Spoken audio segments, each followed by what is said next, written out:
marriage, actually, because you can hide so much when you're dating before marriage. So when you get into it, that's when the reality comes in, and you need to explore this person, to learn them, to know what they like, what they dislike.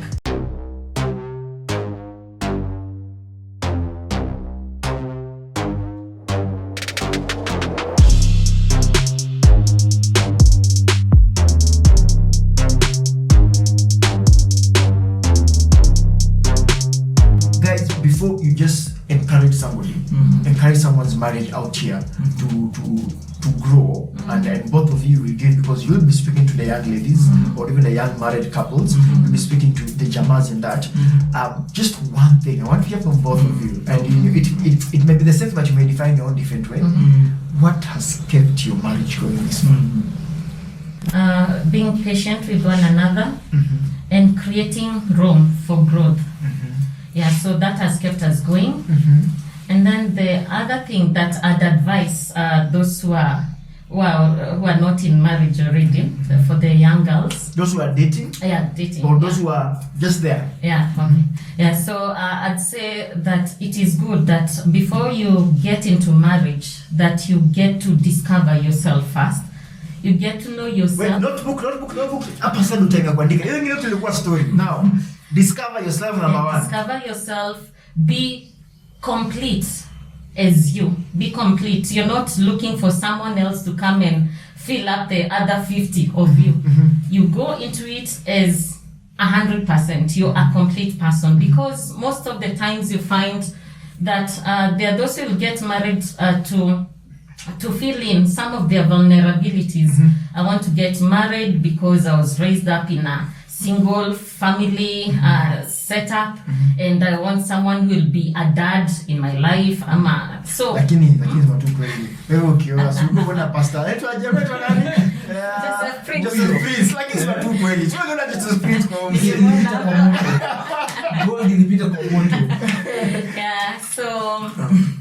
you just work out, you just work on those vulnerabilities before you get into it, so that you're complete as a person, before you transit into marriage. Hallelujah. So I think that's one advice that I'd give to those ladies, even men, who are not married yet. Discover yourself, get to know yourself, be complete as a person, know your passion, know your call, and all that. So it's not like you're going to look for your insufficiencies or your inadequacies from your spouse. So be complete as a person. Amazing. Yes, Baha. We respond to that before we advise. Not because you advise the young ladies, you have to advise the young men. Then we'll come to the advice of those who are married. Priorities, simple. Priorities. If you're a believer, desire a Christian kind of marriage. You're not the standard, God is the standard. Very clear. God's standard is His word. And when you go to God and you're building that relationship with the Father, it is you easily love people when you spend with someone who is loved. And that's the same thing you'll project to your marriage. Yes. So priorities, you and God, even before anything else. And then your spouse, your children come later. My wife knows she doesn't come in between me and God. Not ministry. Ministry is the last one. Me and God, she can't come in between. Sometimes I take petitions to God and I'm telling God, hey, this woman you gave me. And he's like, no, you are the problem. If you don't have someone who can tell you as it is, and that can only be God, clearly without any kind of reservation, you'll find it hard to live in the standard that God has set for us. With your own strength, you can't. You see, so priorities is the thing to go by. So set your priorities. You're messed up with your walk in God, you transfer that to your marriage. You transfer that to your children. But let's go back. Let's set it in order.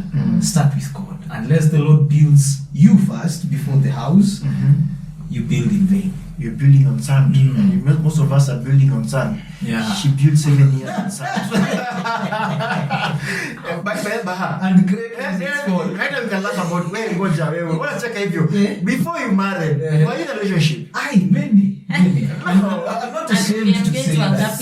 I'm not ashamed to say he that. built castles in You know, as in, sons. and that's what I'm saying. The problem is sometimes we're not able to help people because we're trying to maintain a perfect kind of. Everyone has if not all, has a dark history, whether we like it or not. Me, I was that kind of a guy that I like you, I stay there. You know, I dated a lady from Form 2 back up Form 4 towards the end, and I was faithful. It never worked. Another one came in, it never worked. Almost like 6 of them. Wow. It never worked. Talk about 7 years. In the 7 years that have a she's dating one PhD. person, I have a she has PhD. dated, he has dated 6 years. PhD Yeah, you know. in dating. But again, the past remains to be the past. the Of past, course, yeah. yeah. The past is a But past. again, I want to tell people, if you've made a mistake, let it not slow you to move forward. Yeah, because there are people actually, and they didn't even marry, they haven't reached the marriage stage. Yeah. Just because dating did not work, they give up on the issue Exactly. of love. They give up on the issue of marriage, and they're like, no, Yeah. because I've dated 6 people, it has not It's not worked. working for me. Or because I've dated for 7 years and did not work, hey, Maze, I am not gonna date again. Exactly. And people are there, but what you are saying from what Yeah. I hear is that, guys, it can still work. As Exactly. long as you figure out yourself. And sometimes those breakups help us to figure out who we are. It's not in vain. They- I want to reiterate Yeah, please.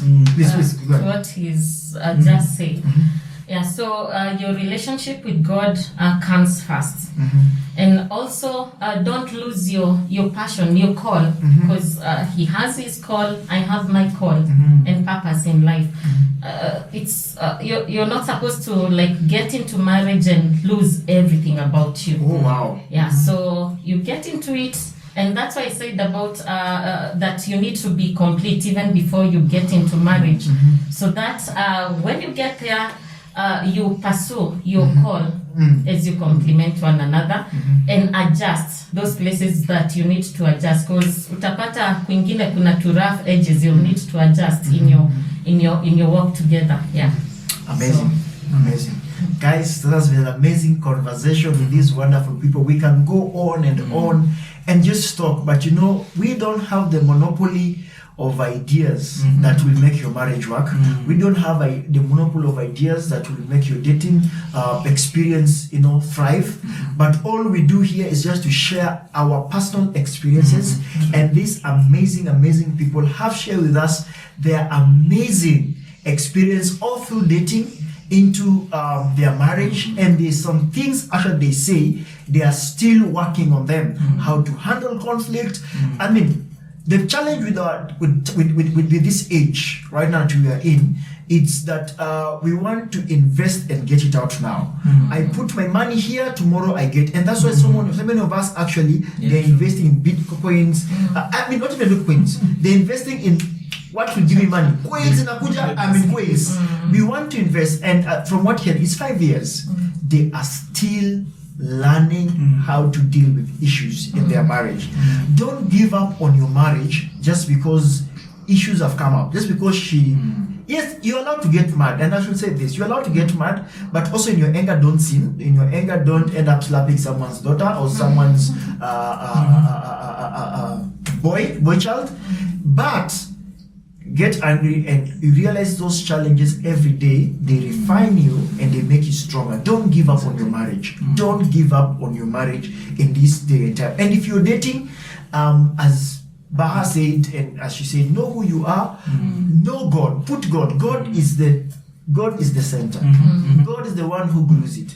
God is the one who have a blueprint of your life. He said, before you were formed in your mother's womb, He knew you and He had a plan and a purpose for your life. And that purpose, guess what? It's not just about your career. It's also about your marriage life. It's about your dating life. In a nutshell, it's all about the totality of your life. So why don't you go back to that same God and ask Him, God, reveal to me this path that I am walking. And I can tell you, I wish God would come to a loud voice and tell you it is Trufena or Trufosa that you marry. Or it is John or Steve or Stephen Kevo. Between Steve and Kevo, God, Steve and Kevo was You want to tricky. So God, between the two, who is who? I wish God will speak a loud voice, but God will guide your paths. Yeah. God will guide your paths in a way that you not perhaps see it, but ultimately when you reflect back, and this amazing couple will agree, and I also agree in my personal life. When now I look back, I see actually it was God who was guiding me this far.